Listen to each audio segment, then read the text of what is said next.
ఉన్నాయి. మరి మీకు వీళ్ళు ఇన్ని హామీలు ఇచ్చారు కదా కాంగ్రెస్ వాళ్ళు, ఒక్కటన్నా వచ్చిందా? మరి ఇలా ఏం మొక్కం పెట్టుకుని ఓట్లు అడగడానికి వస్తుండ్రు? ఓట్లు వేస్తారా? తప్పకుండా యాద్ చేయాలి. ఇంకొక మాట కూడా మీరు బరాబర్ యాద్ చేయాలి. మీ వెంగళరావు నగర్ డివిజన్లో 3-4 పెద్ద పెద్ద స్లమ్స్ ఉన్నాయి. 50-50 ఉన్నది. అన్న చెప్పినట్టు, విష్ణు అన్న చెప్పినట్టు 50-50 ఉన్నది. కాలనీస్ ఉన్నాయి, స్లమ్స్ కూడా ఉన్నాయి. మీరు స్లమ్స్లో ఉన్న సోదరులు యాద పెట్టుకోవాలి. మీరు గిన్న కాంగ్రెస్కు ఓటేస్తే వాళ్ళ చేతిలో మీరు లైసెన్స్ పెట్టినట్టే. ఏమిటికి లైసెన్సు? బుల్డోజర్ వచ్చి మా ఇల్లు కూలగొట్టరా అబ్బాయి అని చెప్పి పిలుచుకున్నట్టు. ఆ బయల్ ముజే మారంటారు చూడు, తెలుసా? హైదరాబాద్లో కావాత్ ఉంటుంది, ఆ బయల్ ముజే మారని ఒక లైసెన్స్ ఇచ్చినట్టే లెక్క.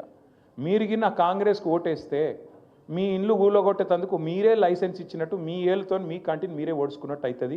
యాద పెట్టుకోండి. చెప్పాలి మనం 10 మందికి. ఎందుకంటే కాంగ్రెస్ వాళ్ళు వచ్చినాక ఒక్క ఇల్లు కట్టిరా హైదరాబాద్లో? కట్టిరా? నాకు తెలియకుండా ఎక్కడ సీక్రెట్ కట్టిరే? ఒక్క ఇల్లు కట్టలేదు. కానీ ఎన్ని ఇల్లు కూలగొట్టిరు చూడరు మీరు. ఒక్కసారి ఆ వీడియోలు చూడరు. మూసీలో కూలగొట్టిరు, ఏడబడతాడపోయి ఇష్టం వచ్చినట్టు గరీబోళ్ళ ఇల్లు కూలగొట్టిరు. కేసీఆర్ ఉన్నప్పుడేమో 1,00,000 మందికి పట్టాలు ఇచ్చిండు కేసీఆర్. జీవో నంబర్ 58, 59 కింద గరీబోళ్ళు తెలుసో తెలియకనో ఎక్కడన్నా ఒక గుడిసెనో ఒక చిన్న రేకుల షెడ్ వేసుకుంటే వాళ్ళందరికీ గ్యారంటీ ఉండాలని చెప్పి 1,00,000 మందికి పట్టాలు ఇచ్చిన నాయకుడు కేసీఆర్ గారు. అదే ఈ రేవంత్ రెడ్డి ప్రభుత్వం వచ్చినాక తప్పకుండా నాకు తెలిసి కొన్ని వేల ఇండ్లు కూలగొట్టిరు. కొన్ని వేల ఇండ్లు హైదరాబాద్లో కూలగొట్టింది రేవంత్ రెడ్డి ప్రభుత్వం. ఇందిరమ్మ రాజ్యం అంటే ఇండ్లు కూలగొట్టుడా? ఇందిరమ్మ రాజ్యం అంటే గరీబోని ఇల్లు లేకుండా చేసి ఆఖరికి వాళ్ళ పిల్లలు ఇంట్లోకి వెళ్ళి వాటర్ బాటిల్ తీసుకుంటాం, బ్యాగు తీసుకుంటాం అంటే కూడా మెడలు పట్టి నూకి అవతల వారేసి తీసుకోలేకున్న అవకాశం లేకుండా చేసి వాళ్ళని నిలగొట్టుడు ఇందిరమ్మ రాజ్యమా?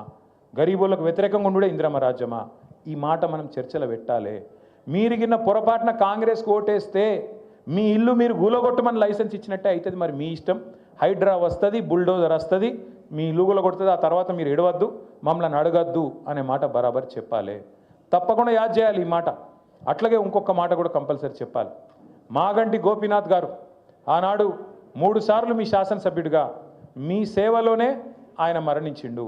మరి అట్లాంటి మాగంటి గోపీనాథ్ గారికి నిజమైన నివాళి అంటే ఖచ్చితంగా మళ్ళీ మనం జూబ్లీహిల్స్ గెలిచి నివాళి అర్పించినట్టయితేనే బాగుంటుంది. కంపల్సరీ ఆయనను యాద్ చేసుకొని తప్పకుండా కూడా మనం మరి మళ్ళొక్కసారి ఆయన యాదిలో మనం గెలిపించుకోవాలనే మాట కూడా మనం చెప్పాలి. అట్లాగే మీ అందరు నేను కోరుతా ఉన్నా, ఉంటాయి ఇల్లు అన్నాక పంచాయతీలు ఉంటాయి. ఇప్పుడు ఒక ఇంట్లో రాత్రికి ఏం తిందాం, ఏం కూర వండుకుందాం అంటేనే 4 రకాల అభిప్రాయాలు ఉంటాయి. కొడుకోడు చెప్తుంది, బిడ్డోడు చెప్తుంది, తండ్రి ఒకటి చెప్తాడు, తల్లి ఒకటి చెప్తుంది. కానీ ఆఖరికి అనుకొని ఏదో ఒక మాట మీదకి వచ్చి నిలబడతాం. ఇప్పుడు వెంగళరావు నగర్ డివిజన్లో కూడా మన పార్టీలో కూడా ఉంటాయి పంచాయతీలు. లేవని నేను అంటలేను, ఉన్నాయి. నాకు ఎరికే. ఇక్కడ చెప్తే బాగుండదు. ఇక మైక్లో ఉన్నాయా లేవా?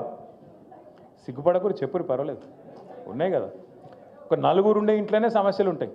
నేను దేదీప్య గారిని కోరుతున్నా, మా సుధీర్ అన్నని కోరుతున్నా, మా విష్ణు అన్నని కోరుతున్నా, మా భాస్కర్ అన్నని కోరుతున్నా, సోహెల్ భైని, ఇంకా మిగతా దినేష్ను అందరినీ కోరుతా ఉన్నాను.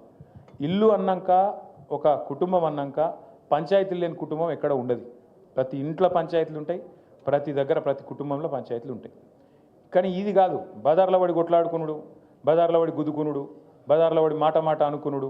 అట్లాగే మనోళ్ళు మనం ఒక అరలో కూర్చొని మాట్లాడుకోక ఇట్లాంటి పరీక్ష సమయం వచ్చినప్పుడు మనం బయటపడి మాట్లాడుకుంటూ మంచిది కాదు. ఈ టైంలో అందరం కలిసిమెలిసి పనిచేయాలి. ఇప్పుడు ఒక ఉదాహరణ చెప్తాను నేను. ఇప్పుడు మీరు ఇంట్లో 100 అనుకుంటాం మనం, కానీ పక్కింటితో పంచాయతీ పడ్డదనుకో, అందరం ఒకటైతామా కాదా? ఇది కూడా గదే. ఇలా పక్కింటోడు ఓ దిక్కేమో బీజేపీ వాడు, ఇంకో దిక్కేమో కాంగ్రెస్ వాడు. వాళ్ళిద్దరు మన ఇల్లు కబలించాలని చూస్తూ ఉన్నారు. జూబ్లీహిల్స్ మన ఇల్లు కబలించాలని చూస్తుంటే కలెక్టివ్గా ఒక్కటిగా కొట్లాడదామా వద్దా? కొట్లాడదామా? కొద్దిగా ఎందుకో జోష్ వెనకకెళ్ళి వస్తలేదు. కొట్లాడు వద్దా? మరి పోయినసారి నిజంగా జోష్ ఉంటే, పోయినసారి మీరు 2000 ఓట్ల మెజారిటీ ఇచ్చారు గోపన్నకు. మరి ఈసారి దానికి డబల్ ఇస్తేనే నిజంగానే మీరు తనలాడినట్టు, ఏమైనా చేసినట్టు, నిజంగానే ఏమైనా వర్కౌట్ అయినట్టు లెక్క. అంతేనా? దయచేసి నేను కోరుతున్నా, ఇట్లా బూత్ కమిటీలు ఏవైతే వేసినామో బూత్ల వారీగా మీటింగ్లు పెట్టుకొని ఏం చేయాలో మీరు 10 మంది పంచుకోండి. 1000 ఓట్లు 10 మంది పంచుకుంటే ఒక్కొక్కరికి 100 ఓట్లు వస్తాయి. ఆ ఒక్కొక్కరు ఏం చేయాలంటే మీకు వచ్చే 20 ఇండ్లో 25 ఇండ్లో గంత వరకే మీ బాధ్యత. ఆ 20